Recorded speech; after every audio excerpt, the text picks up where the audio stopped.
Told you the story of Darren Fagan's suicide. He killed himself while he was in custody at Her Majesty's Penitentiary. The news was shocking, but suicide attempts by inmates and former inmates are more common than you might think, and conditions in the prison system aren't helping. Here and Now's David Cochran is live tonight with that story.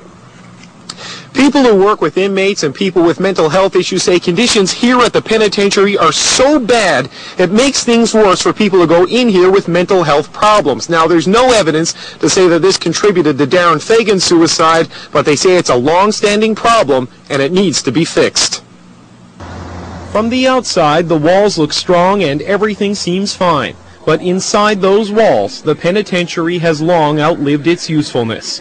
Cells are cramped, the building is old, and there is no dedicated facility for patients with mental illness. So it's not an uncommon event for people to have suicidal ideation, to be thinking about suicide, and probably attempt suicide. Luckily for us, we see very few actual completions, and that's not a very nice way to say that, but actually people who will commit suicide.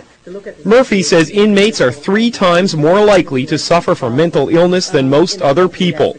Throw in the stress of jail time, drug problems, and family breakdown, and things only get worse. And the pen just isn't equipped to deal with it. So they don't have the adequate resources, the adequate space to be able to deal with people who are sick, and that's what mental health is an illness. I think the place for all inmates is a terrible place to be, a terrible place to serve time. Peter Ralph is a lawyer who represents the mentally ill. He says the pen has to be replaced.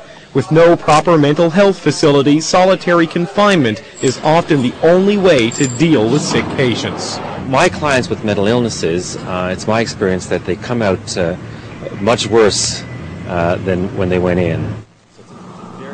Now, a lot of these problems could be fixed if the government would simply build a new penitentiary, and that's something that may happen within the next 5 years. Sources say that the government is currently considering a proposal to build a brand new 250-cell prison, complete with a remand center and a state-of-the-art mental health facility. And there could be an announcement on that as soon as the budget. Reporting live in St. John's, I'm David Cochran for Here and Now.